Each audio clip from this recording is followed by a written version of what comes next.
Hi friends, this is Raquel with Paints and Glitter, and I am coming to you today with a special project that I am making.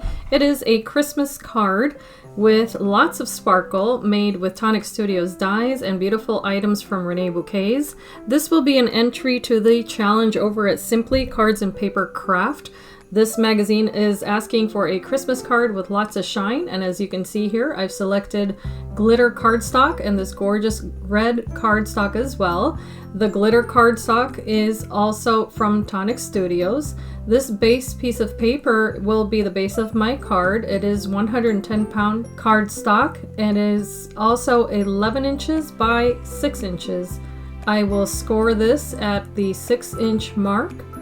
And this will be the halfway point of my card. I'm going over to the 3-inch line now, and this is where I will score it next. This will be a Z-fold style card, and you'll see how I place the panels on this to make a really beautiful card with lots of sparkle.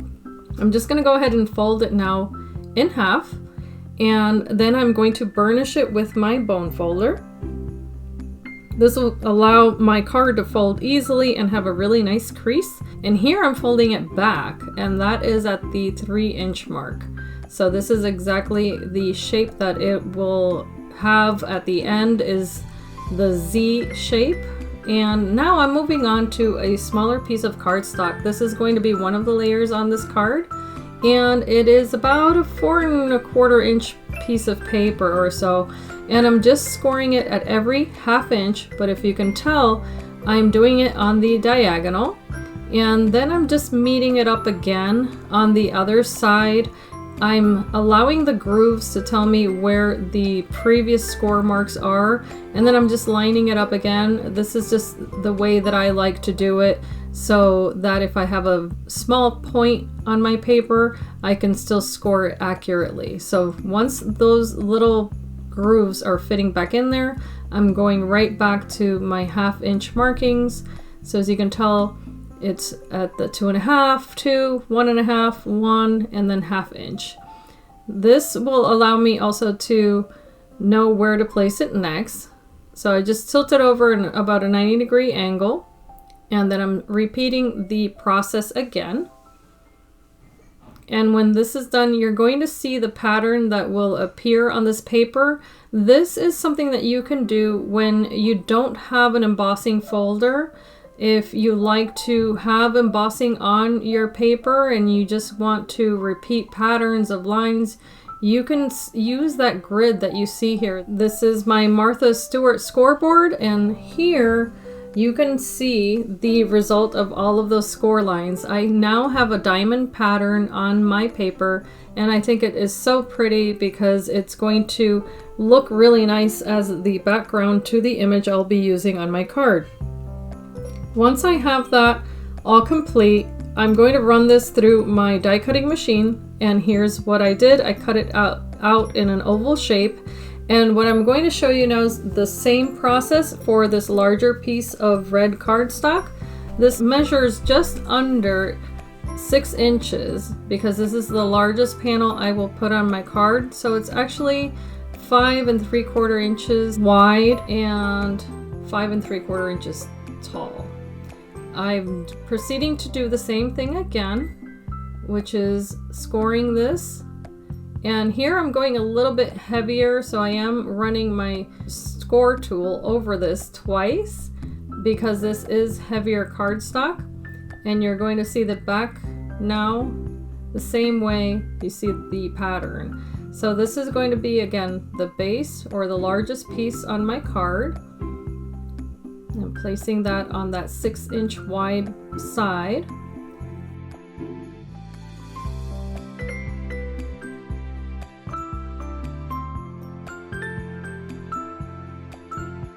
Here's my second panel, and this is 3 inches wide by 5 7/8. This panel will allow me to add a sentiment, and I'm also using my Oh Christmas Tree Simply Screens die set from Tonic Studios.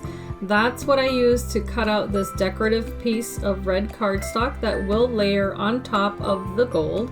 I will be cutting away any excess so that it fits perfectly on my card. This is a very versatile style of die, and I'm just going to be placing adhesive here exactly where I need it. And it's going to fit quite nicely here. It will allow the shine of that gorgeous glitter cardstock to show from behind and still have that lovely Christmas pattern of little trees and snowflakes. And here I'm just going to burnish it, and then I will be able to cut away the excess. I will add this pattern to the fold line there, right where I had folded it at 3 inches. And now behind that, because this will also be seen, what I've done is taken a strip of the gold cardstock and another piece that I also scored in the same fashion as the other papers, and this will just add a really beautiful edge to my card.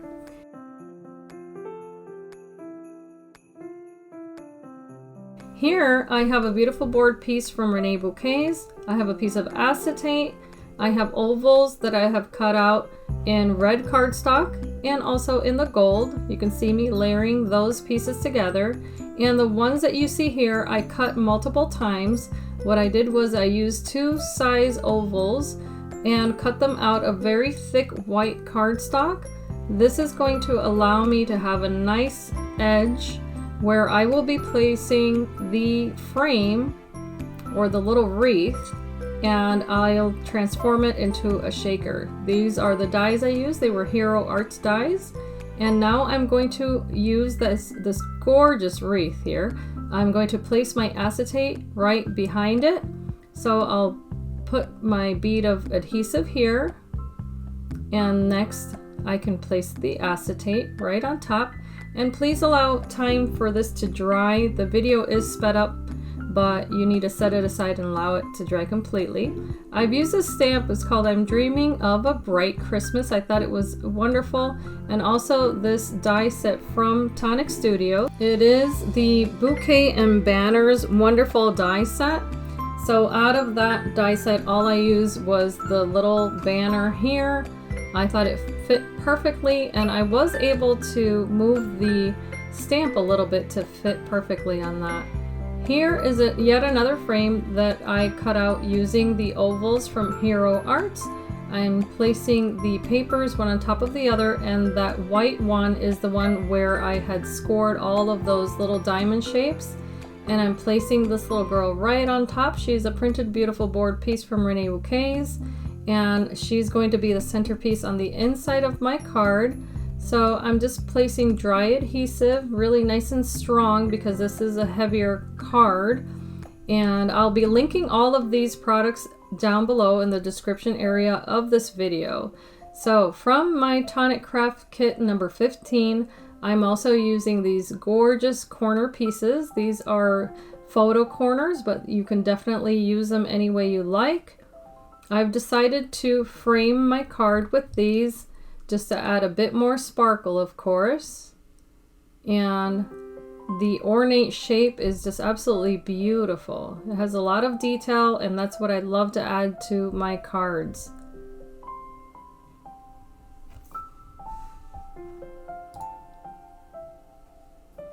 Here is the panel that I'll be adding so that I can write a sentiment inside of my card. I just cut it a little bit smaller than the other one.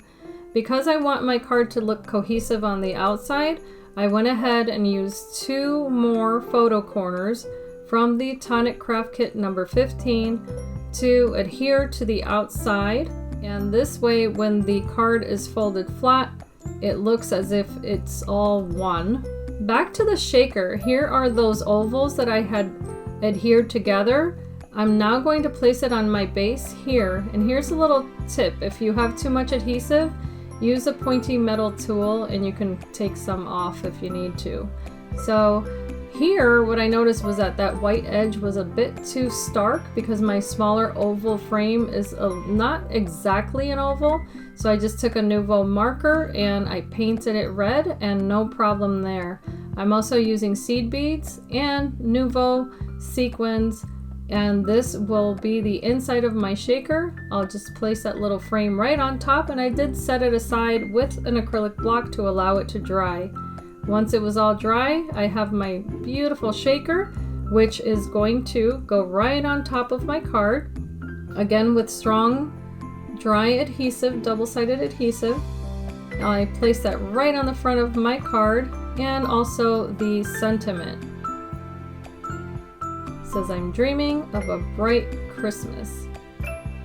So this allowed me to create a nice sparkly card, but I wanted to give it one more finishing detail, so I did take some mulberry roses and leaves from Reneabouquets. I placed them right on the bottom, and this gave me one more little detail. The itty bitty roses are from her shop as well.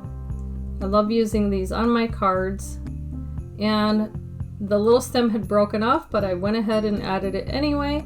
And that completed my card. I did add little gems to the corners, but I hope you've enjoyed this video. If you have any questions, feel free to reach out to me. This was a lot of fun to make, and I will leave a picture so that you can see what that looks like. And as I always say, I hope that you can be inspired and be blessed, and thank you so much for watching. Please feel free to follow my channel and the social media links down below.